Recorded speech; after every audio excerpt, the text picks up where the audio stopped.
Hello, everybody. Welcome to today's masterclass. My name is Jamie Raftery. Thank you for tuning in. We got a very exciting mushroom masterclass today. All things fungi. I'm going to be your fun guy for today. So we got about 5 or 6 different types of mushrooms here. And basically, we're going to have a whole 101 about mushrooms, how to cook them, how to source them, how to prep them, how to preserve them, and loads of information about mushrooms. So we're going to do about 3 recipes today. And I'm going to talk about variations of recipes as well. So you can, if you don't have certain ingredients, you can adapt them to whatever is in season and whatever mushrooms are available in your area. There are 2,000 edible mushroom varieties on Earth. That's 2,000, which is a huge amount. So depending on which part of the world you're in, there'll be different mushrooms available in your area. So I'll just talk about some of the main ones. I'm in south of Thailand here at the moment in Phuket. It's a very humid climate, so it lends itself really well to mushroom growing. And there's a real great variety of mushrooms out of the local market. So I'll talk about the differences as well between wild mushrooms and cultivated mushrooms. And we're going to have lots of interesting mushroom conversations. I'm a little bit of a mushroom geek myself. I find them absolutely fascinating. These mushroom, they're creatures. Actually, mushrooms' DNA is similar to human. We have a similar DNA structure as mushrooms. And even though this is the only part of the mushroom that grows above the ground or above the earth, like underneath the ground, there's literally miles and miles and miles of intricate pathways all like throughout the ground. And actually the mycelium pathways underneath the ground, they talk with the plants and the trees as well, and they work together. So fungi and plants underneath the ground are performing these natural miracles to give us these beautiful plant-based and fungi foods that we need. So any questions throughout the class, everybody, just type them through, and we're going to have a live Q&A at the end as well. So any questions on anything mushroom based, anything that I know, I'm very happy to share with you. Any questions throughout, type them through. My lovely sous chef in the background, Tara, is making everything run so smoothly and keeping me fueled up with clean pots and pans and everything. So the recipes we got for today. So we're going to do a lab head. So lab is a traditional northern Thai dish, and head is Thai for mushroom. So basically it's like a stir fry mushroom dish with some mint and chili and soy sauce and shallot.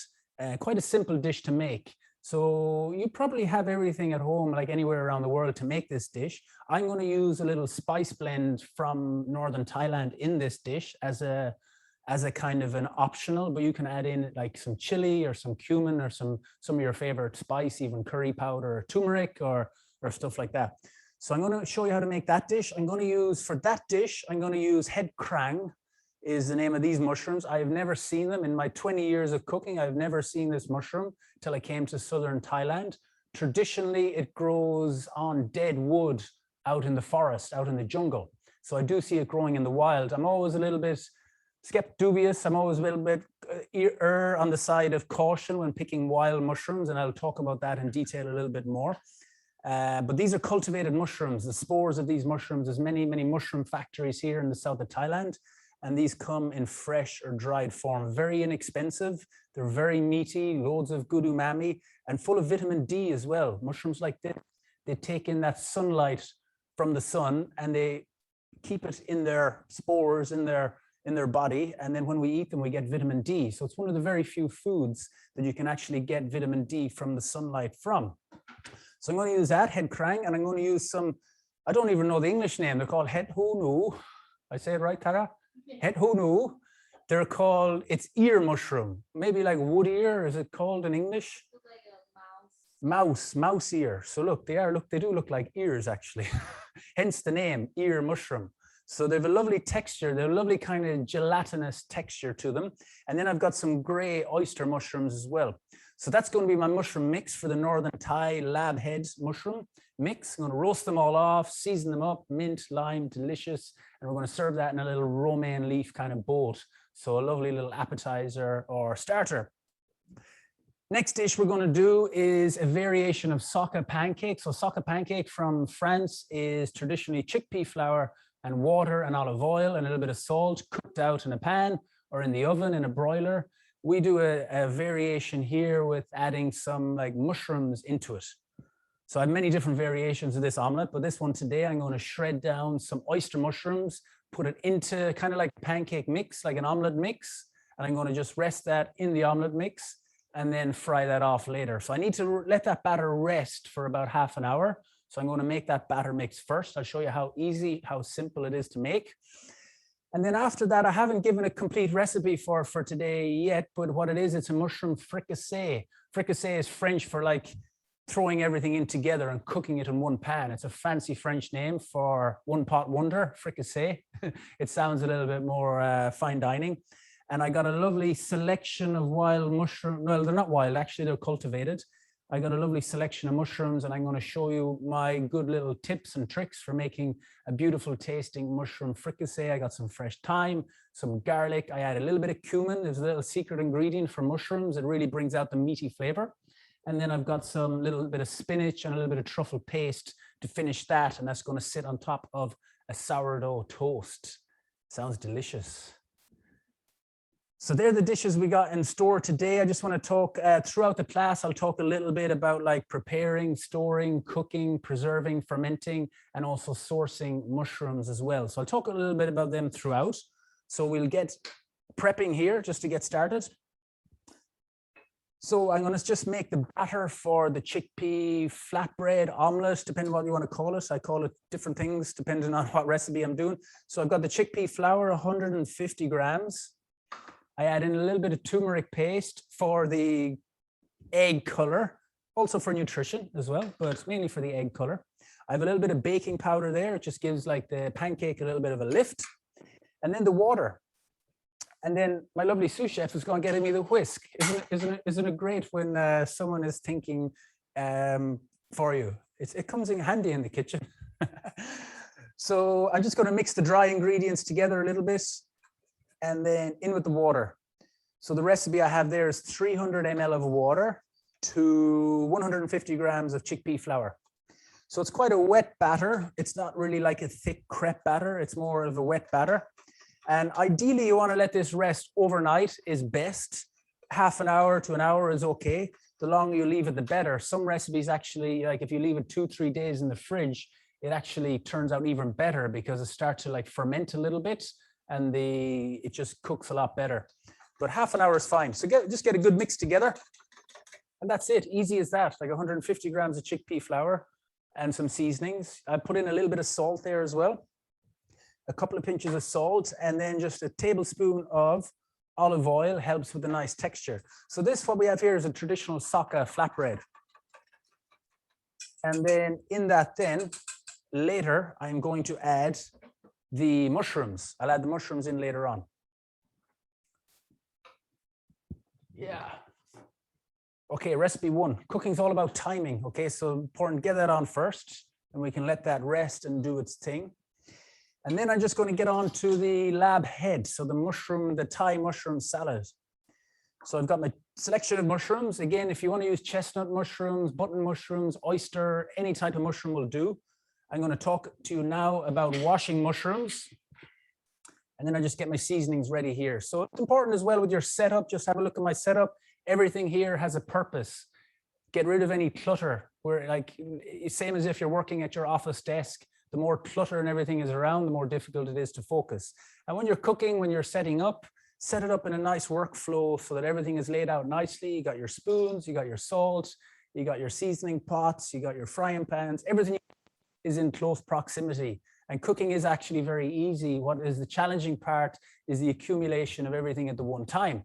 So by doing a lot of preparation and organization and planning before, you're setting yourself up for victory in having like everything laid out nicely. So you find that beautiful flow in cooking, and it becomes much more enjoyable then, because cooking can be stressful, especially when you're cooking for friends or partners or family, or it can be stressful because you're on show, you know, you're giving everyone your food to taste, and there's a chance they won't like it. And if they don't like it, some people will say they don't like it, and then it's kind of, you know, it hurts. I know it hurts. I've been hurt when some people don't like my food, and it happens because everybody has a different taste profile. you know, different parts of the world, different foods they like to eat. So I've come to terms with that throughout my career, that no matter what I cook, there'll always be somebody who does not particularly like it. And that's okay. I don't get offended by it. That's their personal taste. But as a chef, you always have to adapt and keep in mind who you're cooking for. So you can adapt how much chili, how much salt, how much seasoning, how strong to make it, and so on. So my point is, like, stress-free cooking, you can achieve it by being organized beforehand. So I'm going to talk a little bit about mushroom cleaning quickly. It applies to all mushrooms. Mushrooms are about 80 to 90% water content.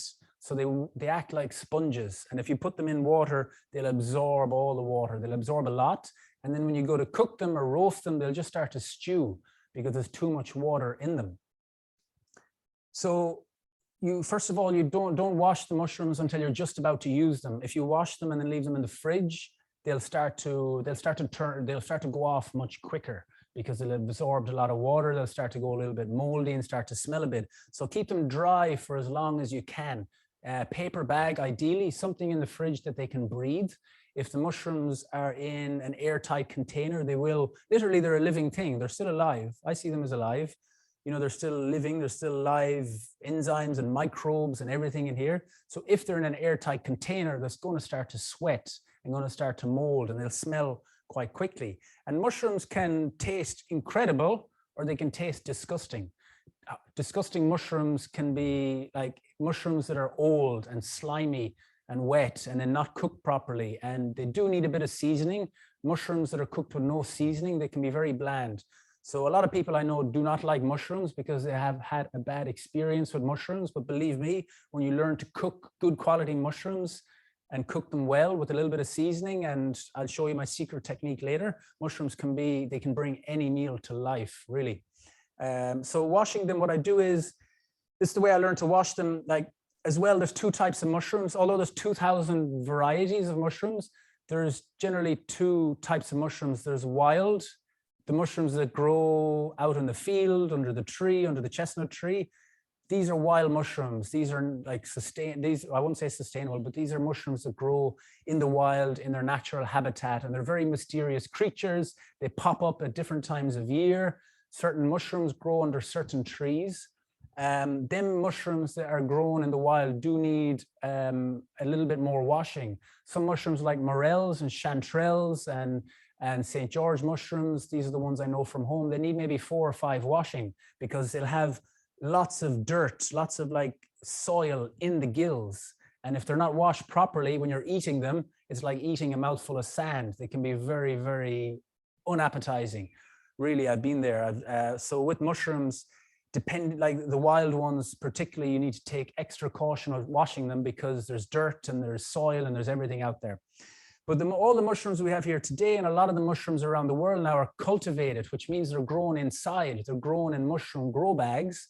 So grow bags are like a bag of soil with the mycelium for the particular mushroom inoculated in that soil.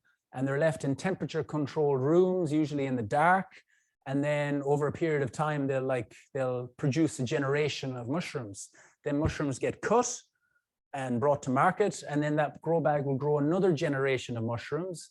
And depending on the variety of mushrooms, they'll grow like 4, 5, 6 generations. And then the grow bags get replaced again. So them type of mushrooms are cultivated mushrooms, and they don't need as much washing because they've grown out of a grow bag. There's not any dirt and animals and anything from the wild in there. So all you need to wash really is like, you know, they've been handled in factories, they've been handled in supermarkets, they've been packaged and all that. So you will need to give them a little bit of a wash. So I hope that shed some light a little bit on washing mushrooms. And to wash them then, these are all cultivated mushrooms, so there's not a lot of dirt on them. So I'm just going to wash them one time. And it's best, another top tip, it's best to wash mushrooms when they're whole, in their whole form. So wash them before you prep them. If you prep them all and chop them all up and then wash them, they've got a bigger surface area. So they're going to absorb more water and it'll just be harder, more difficult to get any more flavor into it. So wash them whole, always with mushrooms. It's just the surface area you want to clean. And I always drop them into, I don't like to damage the mushrooms. I like to fill up a container of water and then with the strainer, dip it in and roll them around. And what happens then is the dirt, any dirt will settle to the bottom. Whereas if you're rinsing them in a tap, if you just pour the tap over it, you're not kind of getting the dirt off them. You're kind of marinating them in their own dirt. So I like to get a container, a big container, dip them in, and then just run them along and then out.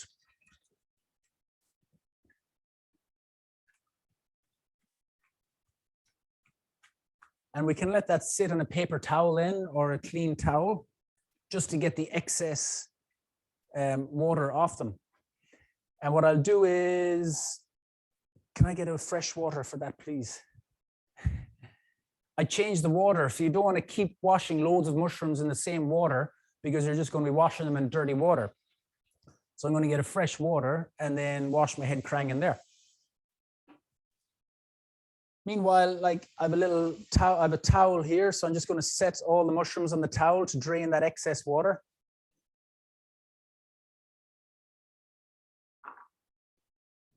So beautiful. Mushrooms are incredible. We took some nice pictures before class, like of all the different varieties of mushrooms, and they're really, really beautiful ingredients.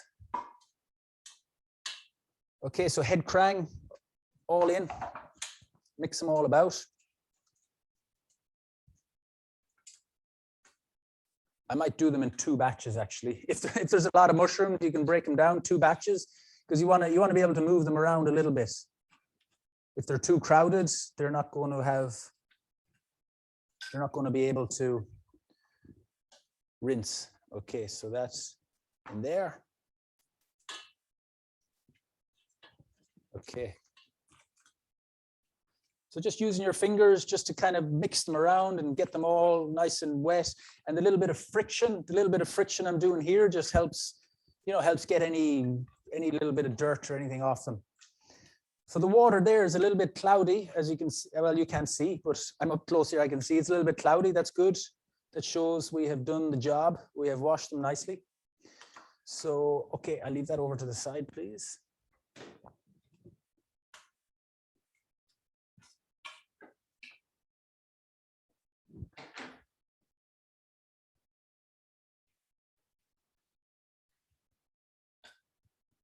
Okay, how are we getting on, everybody? Anybody cooking along with me? Or are we just watching?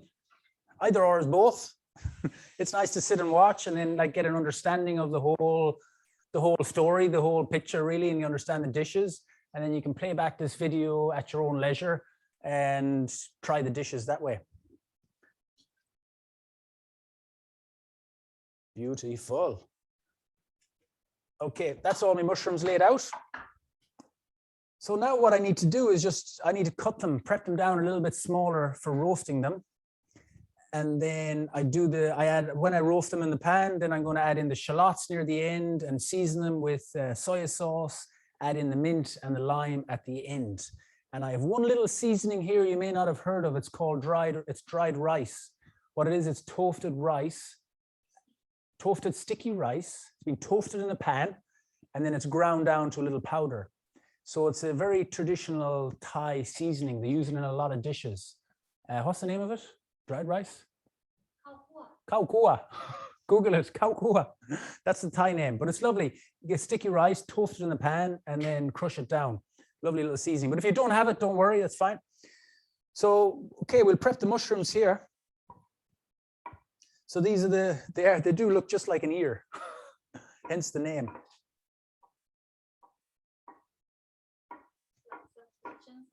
Good, good, good. Bring them on. What have we got? Is there any mushroom you normally peel? I see some people normally do it with portobello mushrooms. Portobello, yeah. Yeah, portobello mushrooms are peeled sometimes, the outer bit. They can be peeled. I'm not too sure why exactly. It's not that they're bad or anything. I think it's more for look. They're not a very pleasant thing to, like the big portobello mushrooms. When you peel them back, you get a beautiful white exterior. And then I like to score. I like to like go around with a knife and just score the white thing before I roast them. So I think, yeah, it's personal preference. Like some people just slice portobello and roast them all off. So again, it's personal preference. There's no mushrooms that have to be for health reasons, I believe.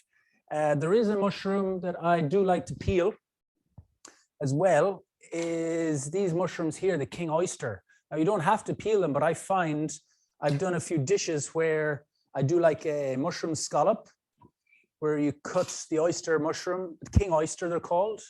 They have different names around the place. And then we cut them into like discs like that and score them with a little knife and then roast them and finish them in a little bit of a seaweed stock. So it looks like a scallop. It's a really nice dish, but I find that the outside is a little bit tough. It's a little bit tough and chewy. So for them mushrooms, what I do is peel them back. And also that just brings back memories of ceps. I think they're called porcini in Italy, and they get peeled down as well, the stems. So I'd say more for wild mushrooms that have like a bigger stem, they might be a bit tougher. You could peel them down a little bit just because they're probably a little bit tough. And yeah, the stems would be the toughest part, but there's still a lot of flavor in these trimming, so they can be popped into a soup or into a stock. So good question, yeah, with peeling them.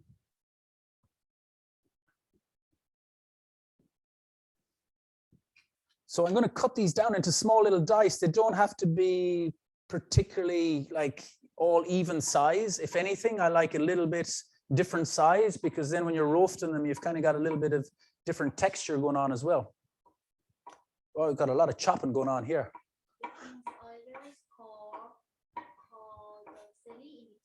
Doncilli. Cardocilli. Okay. Yeah, it's interesting. Every country you go, they'll have different names for all these mushrooms as well. So, yeah. Het Tang Rung. I'm learning all the Thai names over here, but some of them I don't even know the English name. And we even went to visit a few mushroom farms while we were here as well, and really fascinating to see how they grow. Really mysterious creatures. I do think they're kind of creatures. They're living, they're the same DNA as humans. Questions. Is there any part of them you normally cut or don't eat, like the stem? Yeah, for these ones, I'm feeling them as I go along. And sometimes when the mushrooms are cut, they're cut very well and there's no stem on them. But then there's some of them here, which I'm just cutting the little kind of root. You can just feel it with your fingers. You can feel it with your fingers. It's kind of like the top of the fig. You know, when you're feeling like a dried fig, there's a little stem on top, and very similar here. So just go with your feeling. And if there's anything that feels a little bit tough and a little bit dense to touch, you know it's going to be a little bit tough and dense to chew as well.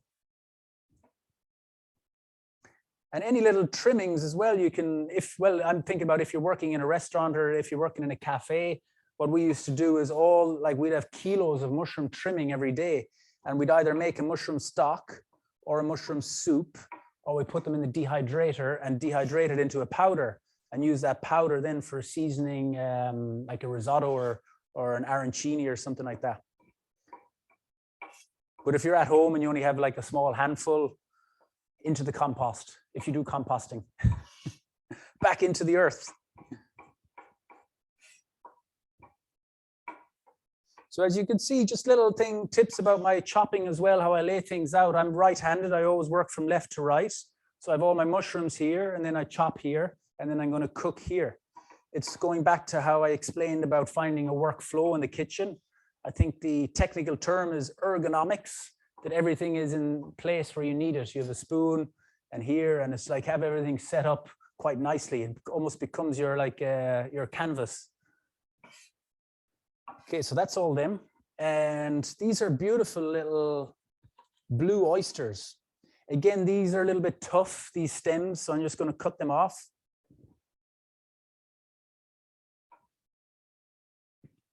Oyster or king trompettes. I think they're called king trompettes as well in France, if I'm right, because they look like trumpets, little trumpets.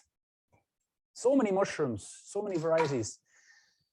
Okay, and then what I'm going to do, I have a small pan, I have a lot of mushrooms. So what I like anything like in this situation, do it in batches, because we don't want to put a huge amount of mushrooms in a small pan, because what's going to happen, it's going to sweat. There's not enough surface area for the amount of mushrooms.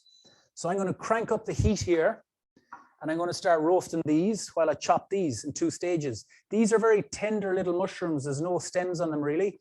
So they just need, which is nice, they just need a little bit of chopping up. And honestly, these are one of my favorite mushrooms since I came to Thailand. The flavor of them is incredible. We've been using them in meatballs. We've been doing lentil and mushroom meatballs bound together with some ground flax seeds. And the flavor they bring is incredible.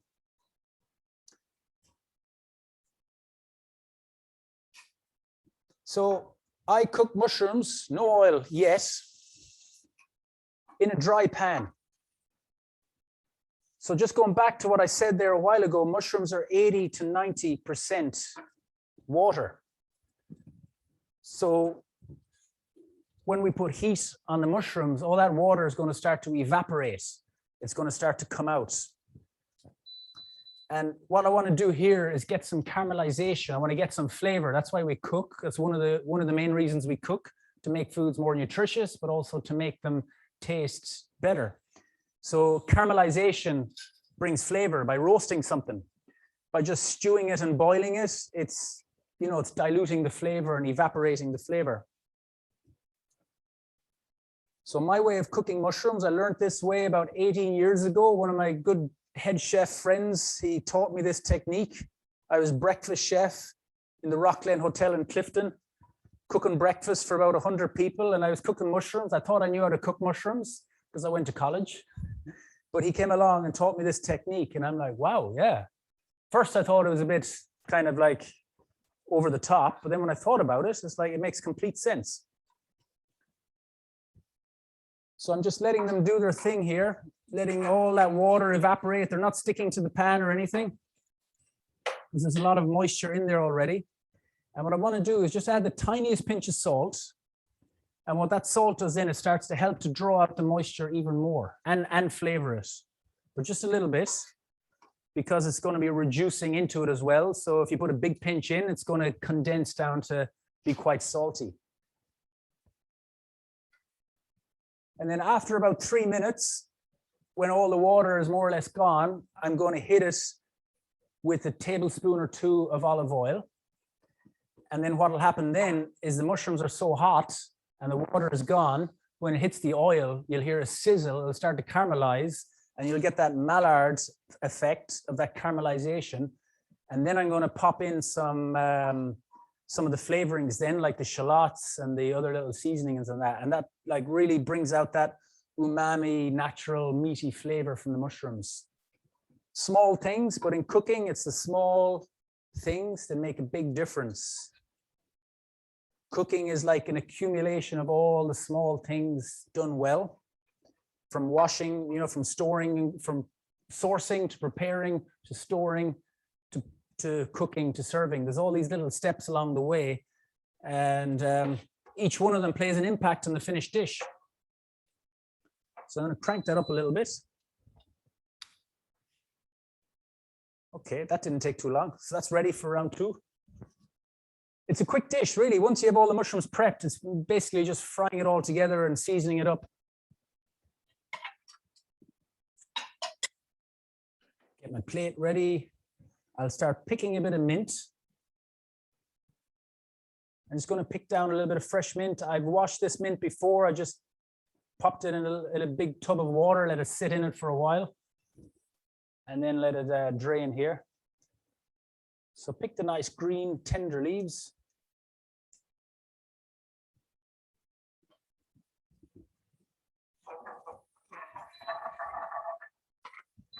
So it's looking good.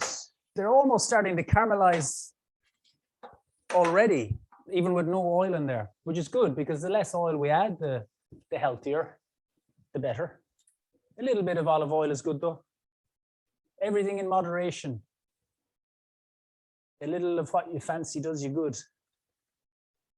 Good food should not be restricting, or, it's not about calorie counting and measuring every dish we cook. For me, it's all about variety, a variety of different ingredients, different foods, and pleasure, finding enjoyment and pleasure in preparing and in cooking. Okay, I'm going to hit that. Well, I'm going to caress this instead of hit it. A tablespoon of oil, and you can hear. I put my microphone up. Can you hear the sizzle? It's sizzling, and that's flavor. That's making flavor. Okay, a little bit more mint. It's good to multitask. When you're cooking as well, you do need to multitask. Always while I'm doing one task, I'm always planning on what I'm going to do next. And that always helps with finding a flow as well. I very rarely come to a stage where I'm like, okay, what am I doing now? Because, you know, when you're focusing, when you're paying attention, you're always thinking, what's next? What's my next step? What do I do? What do I need next? I think that's going to be enough mint. Enough mint? I like mint. Put in a bit more. It's not a very Western European thing to do to put mushrooms with mint. I never did it really till I came here, but it works. It works good. It's really fresh. So I'm going to add in the shallots now. Oh, I didn't chop them yet.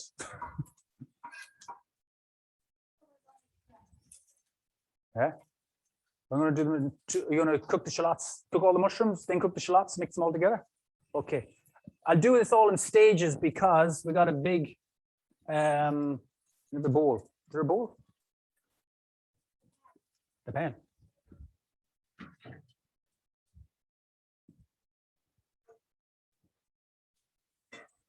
Yeah, I'll do it all in stages. So they're done. Boom. Round two.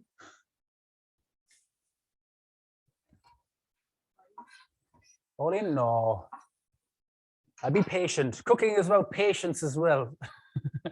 It is. It's really about patience. Like I could try to get them all in there in one pan and think, okay, I want to do it quick, but then it won't be as good. So I think it's always an internal negotiation between patience and getting things done. You can't rush a good thing. So I just get the shallots ready for the next stage. I want to finely chop some nice small little sweet red shallots.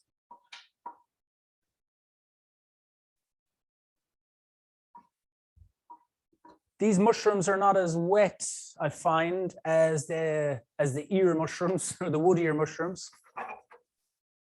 So they're going to cook probably quicker. So a little pinch of salt in there to help them along.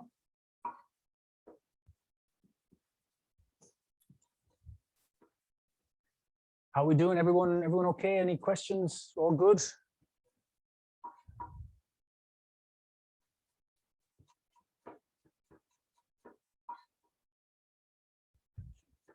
Okay. Nice. The thinner you cut the shallots, the quicker they cook down, and it's just a nicer mouth feel.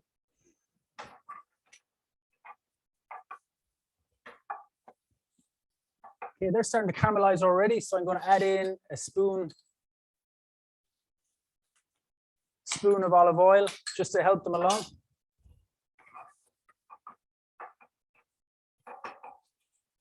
They absorb the oil a lot. There's always the temptation to add in more oil because they do absorb. Mushrooms like absorb any liquid very quickly. And you can always add in like a little splash of water just to help them along. If the pan is getting a little bit dry, you can kind of notice, you know, if the pan is dry and the mushrooms are still a little undercooked, just adding that little splash of water just to create extra steam and finish cooking it.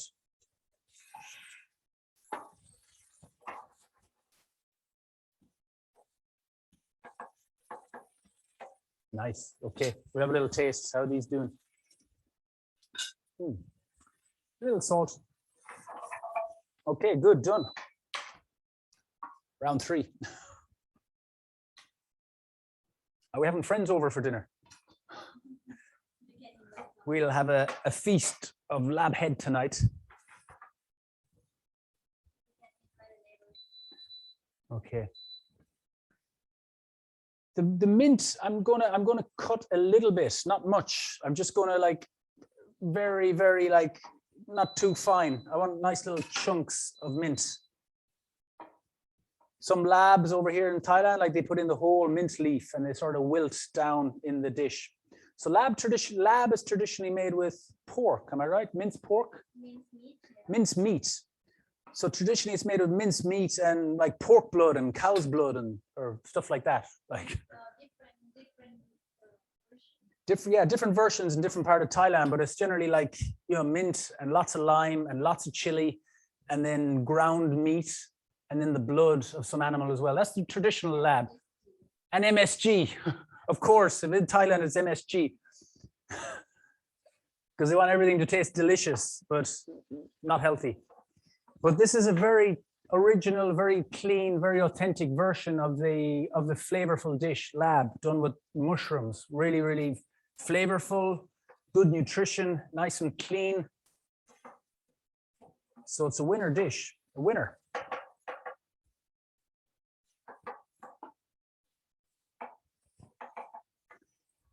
Okay, so I haven't added in my oil yet to this last one. Okay, so a tablespoon of oil in here. I'm going to add the shallots in here to this one now.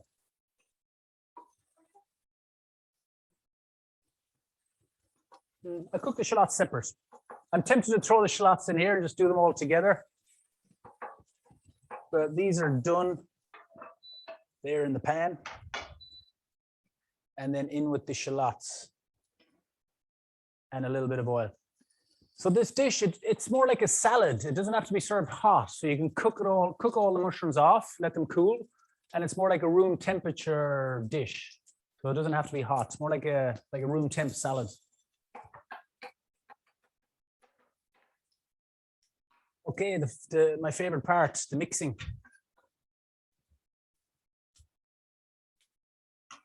Okay, so in with, huh?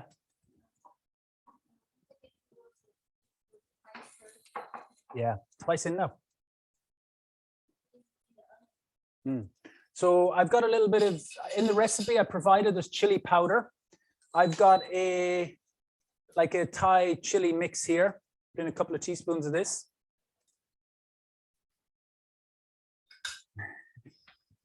So this is a mix of, what's in here? We got coriander seeds, we got chili, we got, I think there's some cloves in there, some fennel.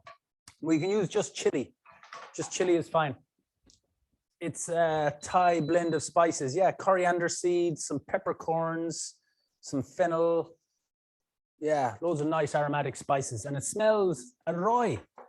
Delicious. And that's all ready to go in now, eh? I'm getting big smiles in the background here. Okay, so that's ready to wash. So in with the mint next, and a little bit of soy sauce. So just add not much, about a tablespoon in there. And then I've got that rice seasoning. Again, optional if you don't have it, no problem. It's the sticky rice roasted and ground down to a powder. And then the fresh mint. Oh yeah. And then lime. Loads of fresh lime juice. Welcome to Thailand. Beautiful flavors. Nice. Loads of fresh lime. And I need to tidy up my bench a little bit from the mess I make.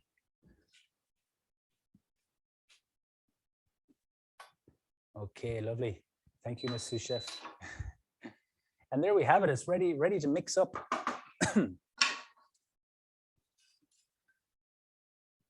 We have a little look. So just to recap, we got any type of mushrooms you can find, wash them whole, dry them a little bit, chop them up nice and small, roast them off, no oil in the pan, get the water evaporated, add a little bit of salt, a little bit of oil, caramelize them nicely so there's a nice bit of flavor in there.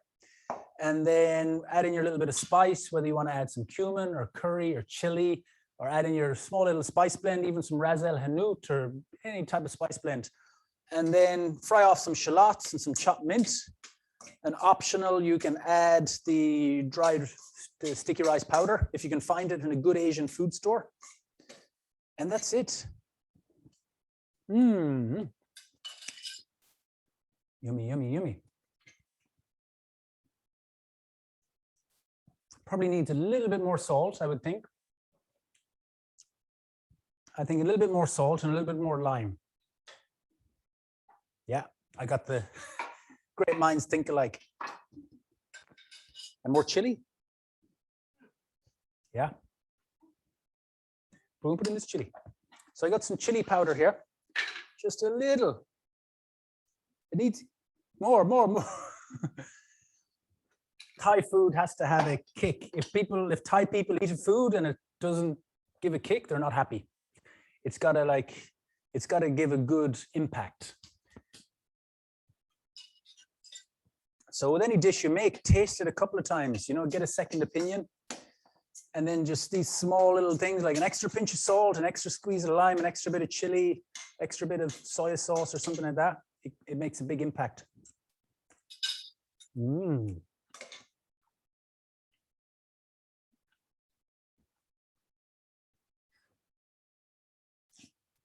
Better?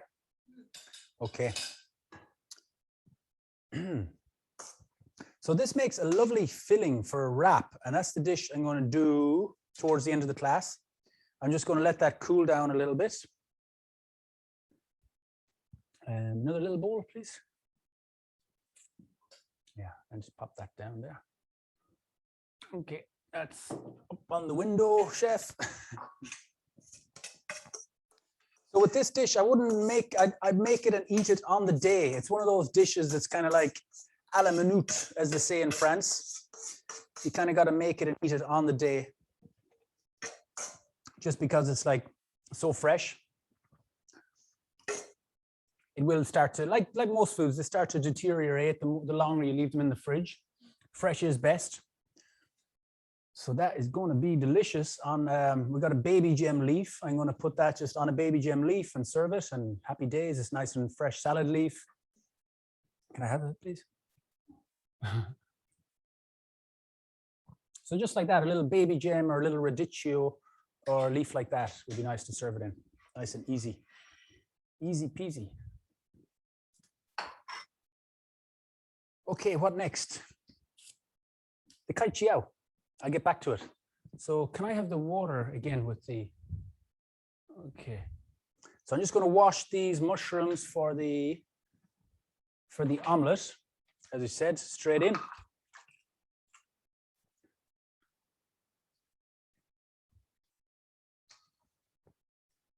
And then what I'm going to do is give it a little mix.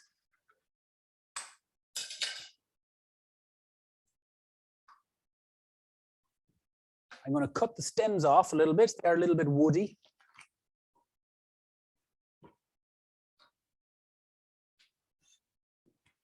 And these are very tender mushrooms. These oyster mushrooms, they're really tender, as in they cook very quickly.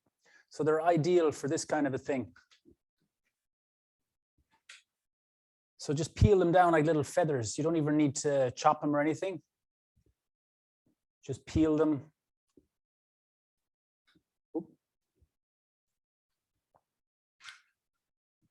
This makes a lovely brunch dish or a lunchtime dish or even a breakfasty omelet.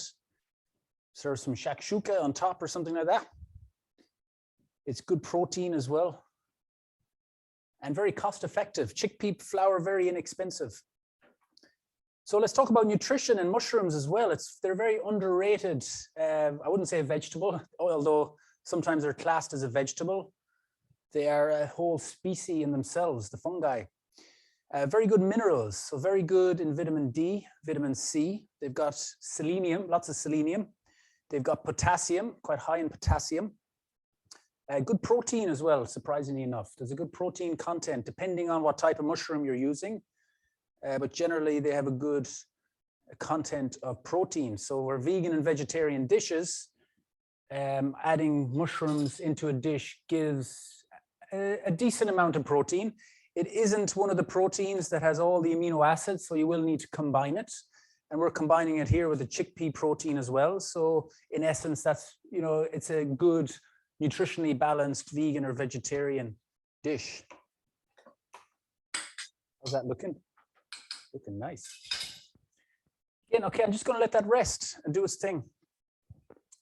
So what have we got here? Check out these beauties. I'm going to cook just to get back to the mushroom omelet, I'm going to cook that last. Okay, I just want to let it rest a little bit more. So I want to get on to, whoa, some more mushrooms. I got another selection of mushrooms here.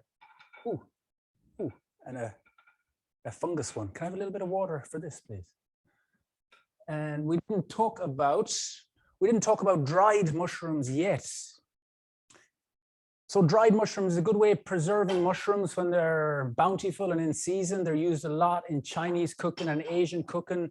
Dried mushrooms, dehydrated, they're vac packed down, and then to rehydrate them, just leave them. I can use this. Yeah. So here we got I think it's called a cauliflower fungus or a fungus mushroom. Essentially, mushrooms are kind of a fungus. And these, honestly, an incredible, incredible texture out of these. It's like a jelly. They are kind of like a jellyfish mushroom. So we're going to leave that in the water there for about 10 minutes just to expand, and that's going to expand in size. It's going to become very like texturally delicious, like jellified. It's really nice in soups, just dropping it into like a nice light tom yam tom yam head, any of the toms. It goes nice in any of them. Also like in stir fries and curries, it's beautiful. So if you ever see these woodier or fungus mushrooms or cauliflower fungus mushrooms, usually like look in a Chinese food store, an Asian food store, they're really nice. So that's just a bit about dried mushrooms. You can sometimes, like shiitakes, if they're good quality dried shiitakes, you can use the water that you soak them in the soup as well. So on to some more mushrooms here. So we've talked about these ones already, the king oyster. We have some white oyster mushrooms here as well. These are very widespread ones now. They're grown a lot in Korea and China, enoki mushrooms. These are nice for deep frying. You can like chuck them, clump them into like nice clumps. We used to do this a lot in French Laundry where I used to work, where we would get the mushroom like this and put this into a batter and then deep fry it. And it's kind of like Kentucky Fried Mushroom, KFM. You can do. So we're not going to do that here today. We're just doing the two recipes here today because, as you can see, there's a lot of prep involved and a lot of talking through each recipe. But now I'll just offer a few little like ideas that you could do with mushrooms and so on. I think keeping them in their whole form like that is really nice if you're deep frying them.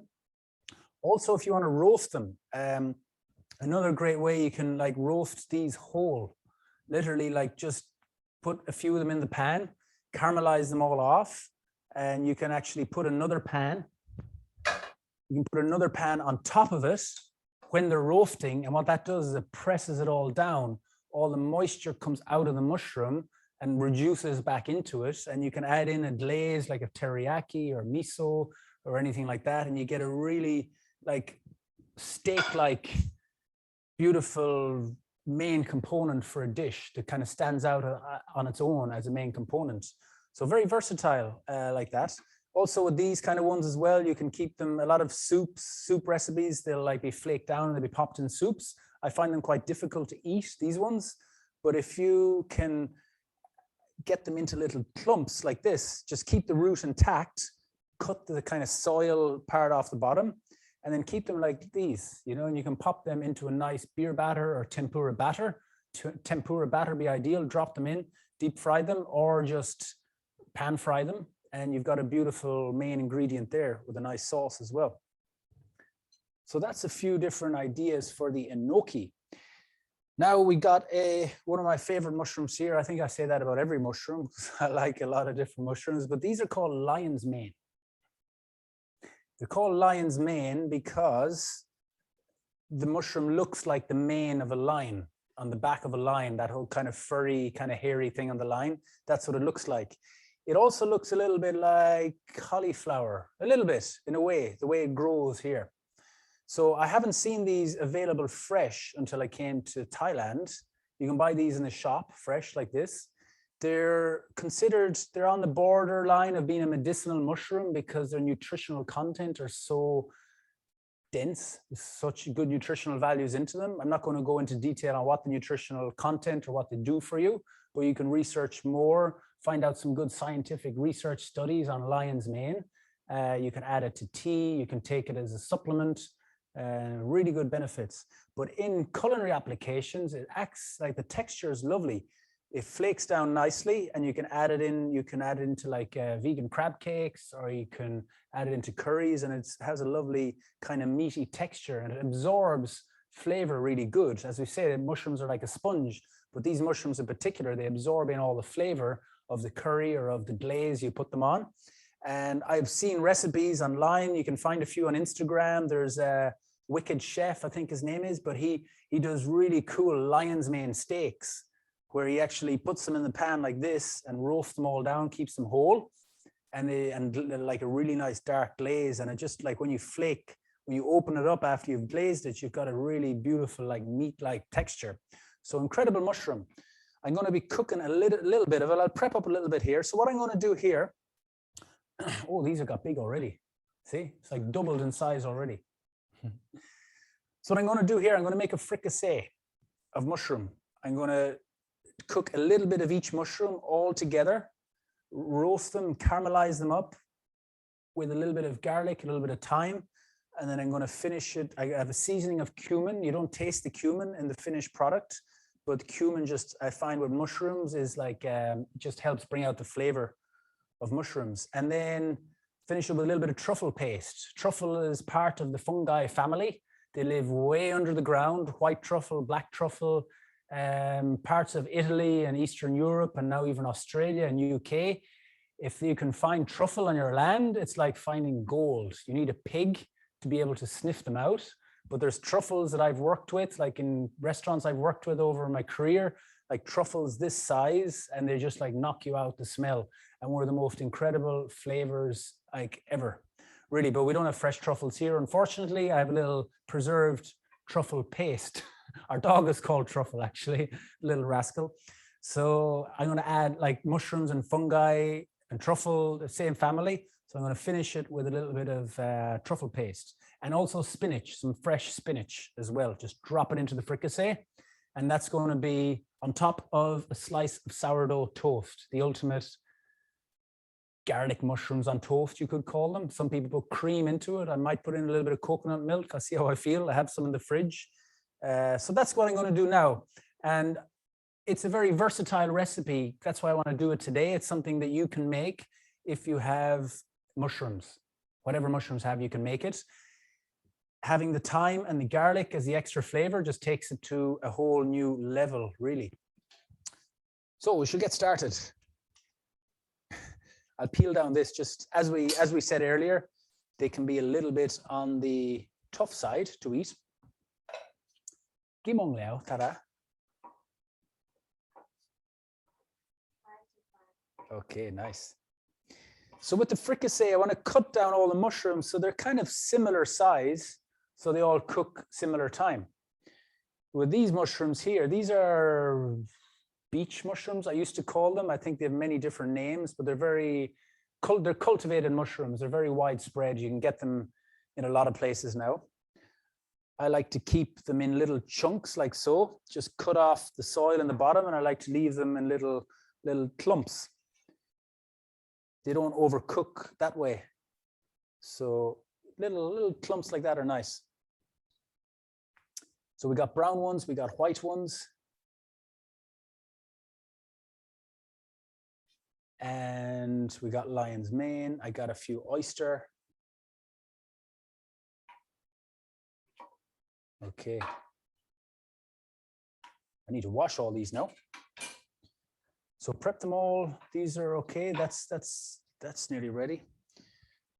And I need a little strainer, please. Ta-da. Okay, so just drop them all in here for a jiffy. Another little bit of lion's mane. I gotta be quick because they're gonna start absorbing. Okay, give them a shake around.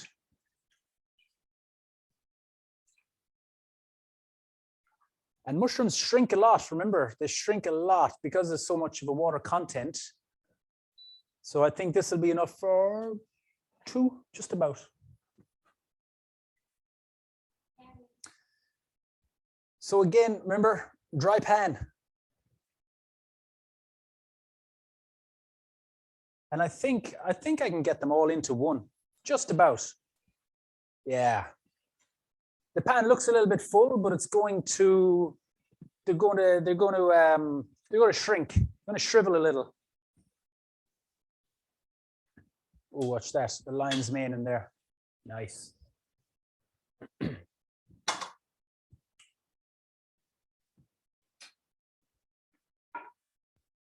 And what I'll do is these are cook very quickly. So I'm just going to add in a few of these just at the end.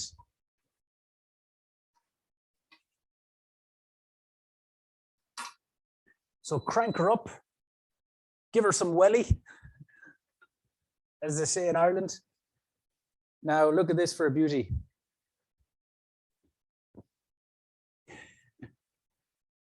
We're not going to need all of that.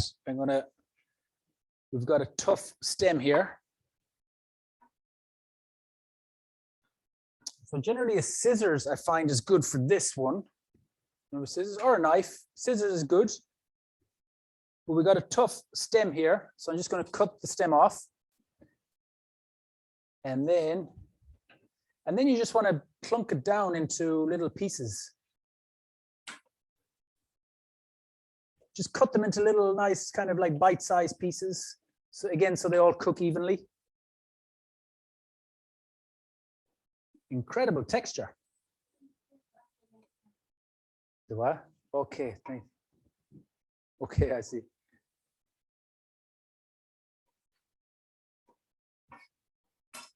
Nice. Okay, leave that there ready. And that's there ready.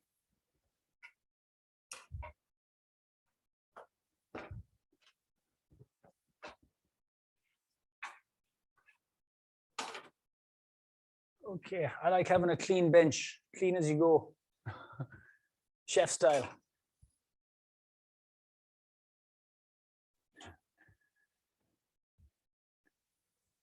Right, so a small pinch of salt in there. Did I put salt in already? No, I don't think so.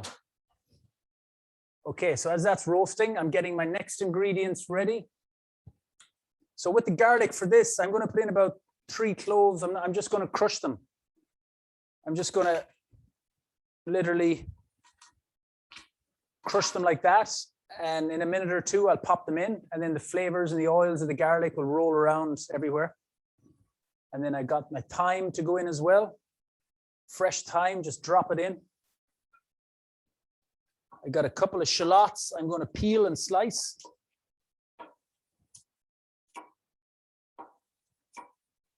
If you like garlic and you like garlic mushrooms, you can crush the garlic down. 3 or 4 or 5 garlic cloves, crush them down and add them in just when the mushrooms start to caramelize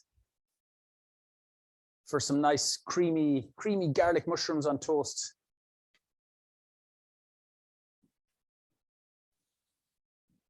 So I'll slice the shallots nice and thin.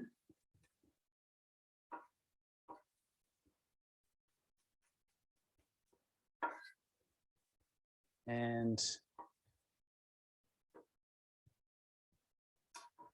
okay, we're just waiting for some caramelization to happen. Wow, you can see them already. The lion's mane, they're roasting up beautifully. It's like a little braised piece of meat. They look yummy. I think if you take anything from this class, it's like the roasting of mushrooms, really getting flavor into them. No oil at the start, pinch of salt to bring the moisture out. Stick with them, you know, flip them over, make sure they're cooking evenly. Make sure they have a nice room to caramelize. If you pile them all up together, they're just going to steam and stew. Flavor is from the caramelization.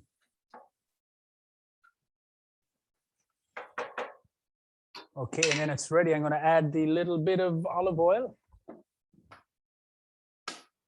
And at this stage, I'm going to add just a little bit of cumin. Where's my cumin? I was introduced to this many years ago, and I've let it stayed with me. One of my signature things, just a little pinch of cumin. Nice aromas. Okay, got my truffle ready to finish. Wow. So I'm going to add in, I'll add in these cauliflower fungus too. Get a little bit of flavor on them.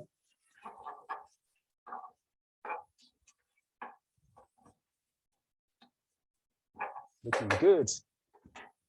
Okay, shallots can go in now as well. We want to caramelize the shallots down a little bit as well.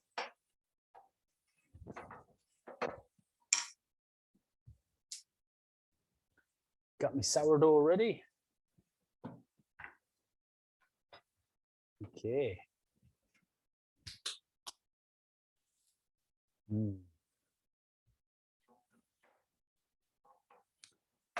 So preserving truffle mushrooms, we didn't talk too much yet about preserving or fermenting mushrooms, but you can pickle. If you got a lot of mushrooms, you can pickle them down, roast them off, and then add them to like a flavored oil. It's called ala grec, mushroom ala grec. So that's one way of preserving them. Dehydrating is another way of preserving them. So now in with the thyme, whole thyme, all that garlic, and wait for it. Yeah, all that good olive oil, yeah. Music to my ears. Flavor, and you smell it, the thyme crackling. It just brings back so many memories, this, of cooking mushrooms. I used to, like back in the old days, there'd be like a good chunk of salted butter in there as well. But they were the old days. No more butter. No needs, no needs. The butter used to help with the caramelization. But if you do this stage well, it should be okay. So just the whole thyme stems in there. Rosemary works well also. Finish. I just want to have a little taste. Get in there. Yummy. Wow. So now in with the spinach.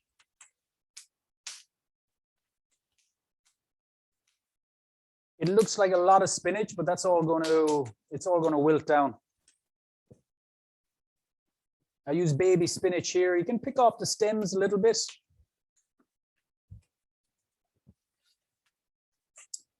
And then in with just a little bit of the truffle paste.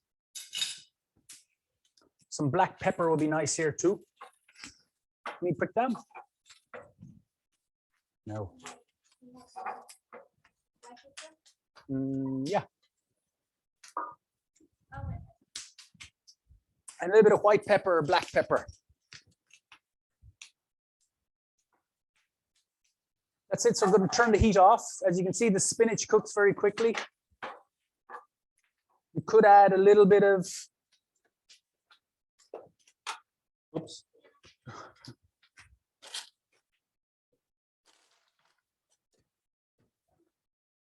You can add a little splash of optional, a little splash of coconut milk, just as a fatty element to bring it all together.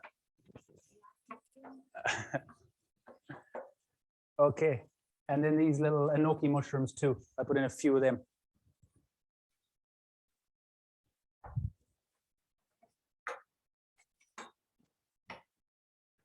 And there we have it. That's our ultimate mushroom fricassee. So what I'll do is I'm going to take the thyme out. You can take the garlic out now as well. They have served their purpose. They've done their job. So you could, by all means, add a little, just a little touch of lemon or a little touch of lime, just to help with that seasoning. And if you wanted to add some chopped parsley in here, that'd be lovely also. A little bit of fresh chopped parsley.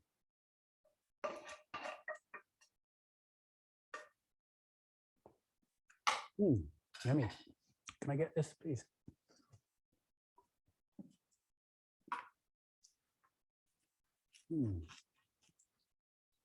Yeah.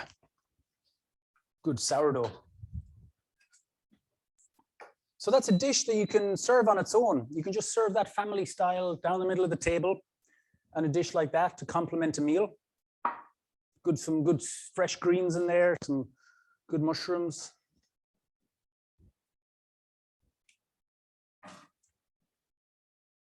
And on toast, delicious.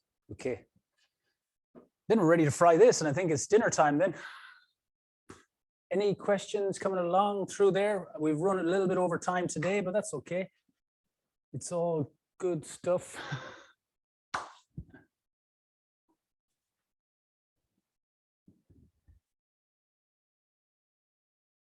Get one questions coming in. If I would like to make a mushroom lab, and I want to keep it in the dehydrator, so you have any recommend for the mushroom that can be dehydrated? To use dried mushrooms. Yeah. What's the question? Like can I, what's the say? For the dehydrator? Yeah. Any type of mushroom would you like to recommend for making the lab? For making the lab. Any type of mushroom. So the question is, what type of mushroom can be used for making the lab head, the first one we made? But it's quite a versatile recipe to add in whatever mushroom you want, really. Any type of mushroom will work well. Okay. Nearly there.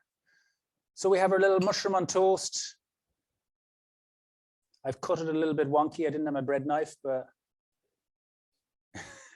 there we have lion's mane, spinach, garlic, thyme. Yummy.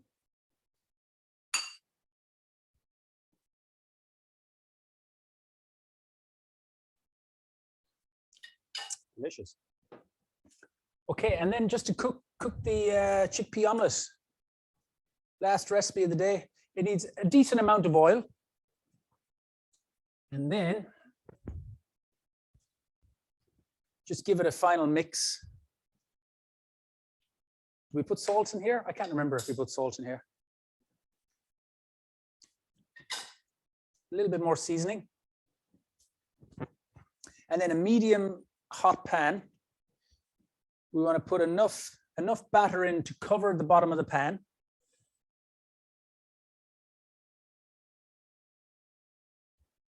And then a decent amount of mushrooms as well. And before it sets up, you can just go around with the mushrooms and spread it out. And we'll put some spinach in here. It's not in the original recipe, but you know, we all have to use up all ingredients as well. And it just shows how versatile the recipe is. So a little bit of spinach in there would be nice. Lay out all the mushrooms so it's nice and even, and it's going to set up now. And we just want to let it do its thing.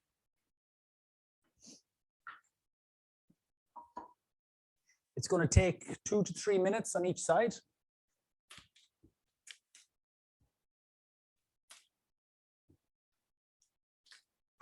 Can I have the lab head, please? Ta-da. And I'm going to just do a little taster up for my camera crew here. So I got a nice romaine boat. Again, this will make a lovely family meal, a lovely for entertaining friends or family. You can make up all the mix beforehand, then get a nice head of romaine lettuce, baby gem or radicchio, and then just fill them up.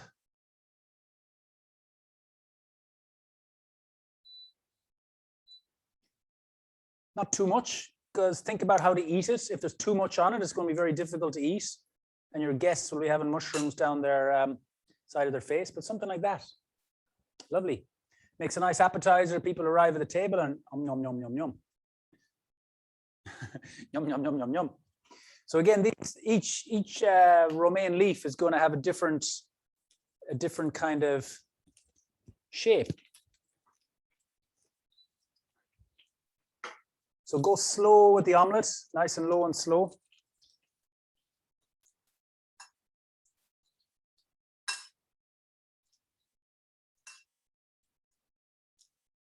No.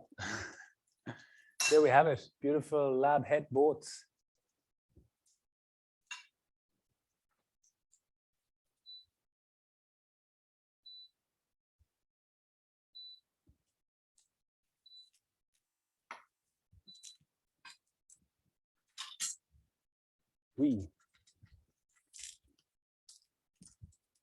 So I advise a non-stick pan is good.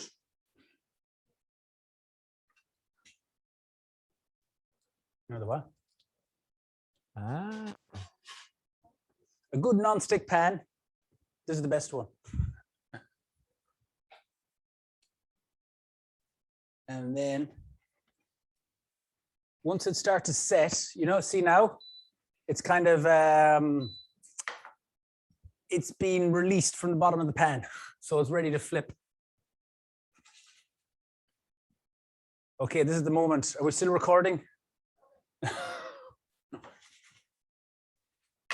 So this is where we need to flip it, where you need to be confident. You need to visualize a positive outcome where the chickpea omelet will turn and land in the pan, the opposite side. That's what we're aiming for. And you kind of have to, there's no turning back. Once you go, and you need to go with it. Yeah. Nice. Nicely done. So I'm just going to add a little bit of oil around the outside, a little bit of olive oil. It just helps get a nice golden brown at the bottom. And that's it. That's going to be ready in a couple of minutes. We've got our mushroom fricassee on sourdough toast. We got our Northern Thai lab head on romaine leaves. And then we've got our chickpea frittata or omelet or flatbread with mushrooms in them. So 3 very straightforward, nice recipes that you can play around with. They're versatile to add in whatever other mushrooms you have in your season or what you find out in the wild. Be very careful if you're foraging wild mushrooms. Please be careful of what you eat when you find in the wild. Always get it checked by an expert. I'm sure there's applications on your phone that can verify mushrooms. I have gone mushroom foraging before, finding seps and porcinis and so on. It is very exciting, but just be careful that you know what you're eating. Some mushrooms taste good. They're good for culinary applications. Other mushrooms can actually kill you from poison. And then other mushrooms can make you hallucinate. So endless recipe variations from the fungi. That's it, another 1 to 2 minutes and we're done. And that's it, everybody. So thank you for joining. I hope you enjoy the recipes. Let me know how you get on with them. Look forward to seeing your recreations. Hope you have learned something from this class. I hope you picked up some little tips or some little inspiration on how to cook mushrooms. Up next month, we have some batch cooking meal prepping classes come up, so stay tuned for them. Any questions? We'll take any more questions now. If not, we will send out the pictures of all this stuff later and look forward to seeing you on the next class. Do you want to wait to see? We wait? You want to see the finished product? Flip.